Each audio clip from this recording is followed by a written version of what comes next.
Hi అండి, welcome back to my channel 90s space corner. ఇవాళ అయితే నేను దోశ బ్యాటర్ని ప్రిపేర్ చేశాను. ఇది ఫ్లాక్స్ సీడ్ బ్యాటర్ అనమాట. సో దాన్ని నేను ఇలా దోశలు అయితే చేసుకుంటాను.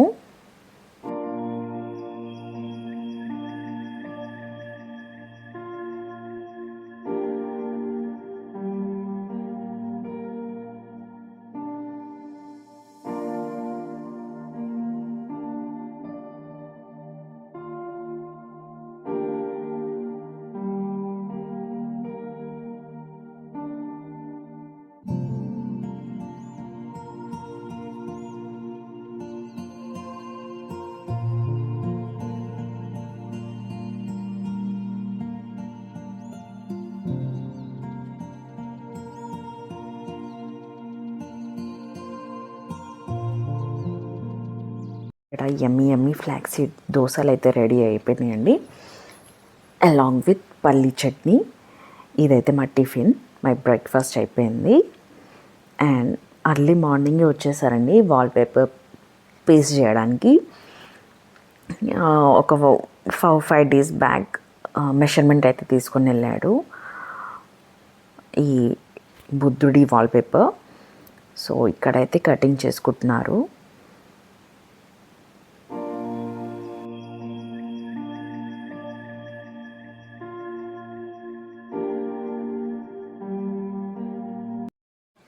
ఫైనల్ లుక్ అయితే ఇలా ఉందండి వాల్పేపర్ది.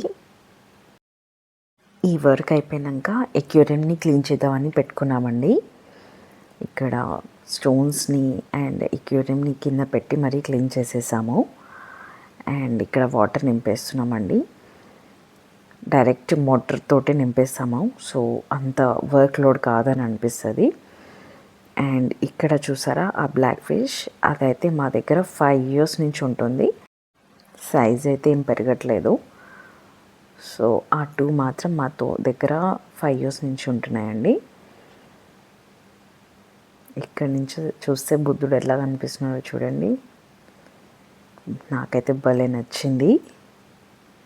ఈ ఎక్వేరియం క్లీనింగ్ టైంలో అయితే పక్కా 2 members కావాలి అండి. అండ్ దీనికి మా హబ్బీ మస్త్ హెల్ప్ చేస్తాడు. సో అలా అయితే డీప్ క్లీనింగ్ ఎక్వేరియం అయితే అయిపోయింది. అండ్ ఇక్కడ ఇవాళ లంచ్లో అయితే గోకరకాయ చేద్దాం అనుకుంటున్నాను. ఈ గోకరకాయని ఫస్ట్ బాయిల్ చేసేసుకోవాలి. అండ్ ఇక్కడ పచ్చిమిర్చి తీసుకున్నాను. సో దీంట్లో పచ్చిమిర్చి అండ్ సాల్ట్ని పేస్ట్ చేసేసుకున్నాను. ఇక్కడ ఆనియన్స్ని ఫస్ట్ జీరా వేసుకొని ఆనియన్స్ని కొంచెం లైట్గా ఫ్రై చేసేసుకోవాలి. అండ్ గోకరకాయ వేసేసుకొని దీన్ని కూడా కొంచెం మంచిగా వేగేంత వరకు ఉండనివ్వాలి. అండ్ ఇక్కడైతే నేను 3 eggs తీసుకున్నానండి ఈ కర్రీకి.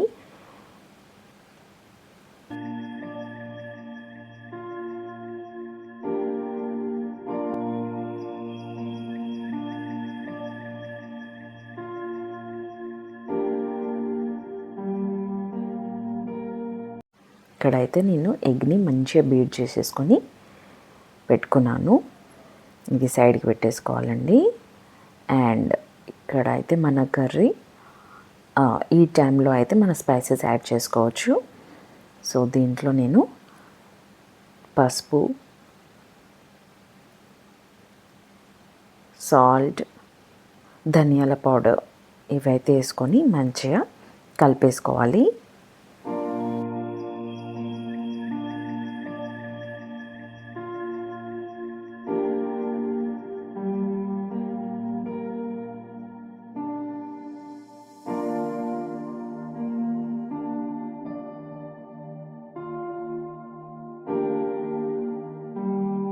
అది కొంచెం వేగాక ఇక్కడైతే నేను ఫ్రెష్గా అల్లం వెల్లి పేస్ట్ చేసేసుకుంటున్నాను.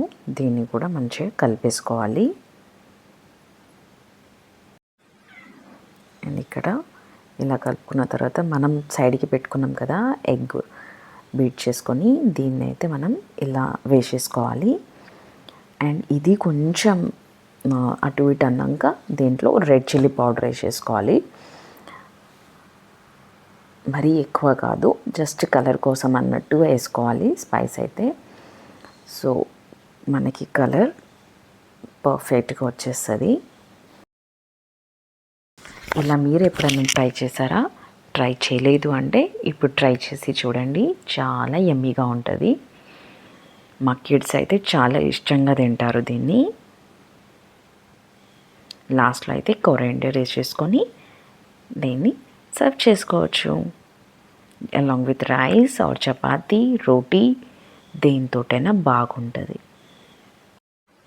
అండ్ మధ్యలో అయితే ఏమీ నేను వీడియోస్ తీయలేదండి. అండ్ ఈవినింగ్ టైంలో అయితే డిన్నర్ ప్రిపరేషన్. యాక్చువల్గా ఇంట్లో అయితే ధనియాల పౌడర్ అయిపోయింది. సో ఇక్కడైతే నేను ఆ పౌడర్ చేసుకుంటున్నాను.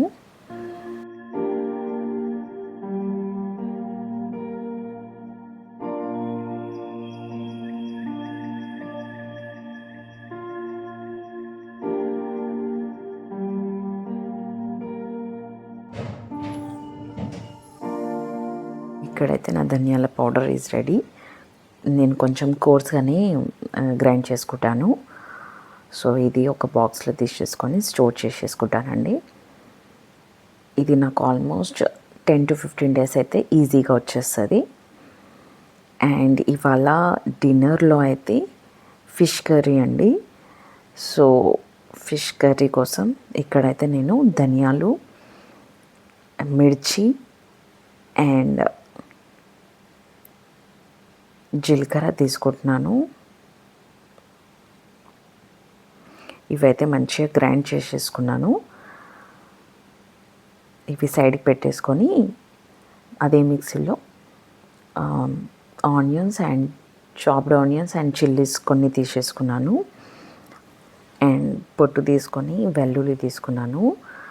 ఇవన్నీ మంచిగా మిక్సీ పెట్టేసుకొని ఫస్ట్ అయితే ఆయిల్లో ఈ మిక్స్ చేసుకున్నాం కదా, అది వేసేసుకోవాలి. దాని తర్వాత నేను కొంచెం కరివేపాకు వేసాను. అది మంచిగా వేగినాక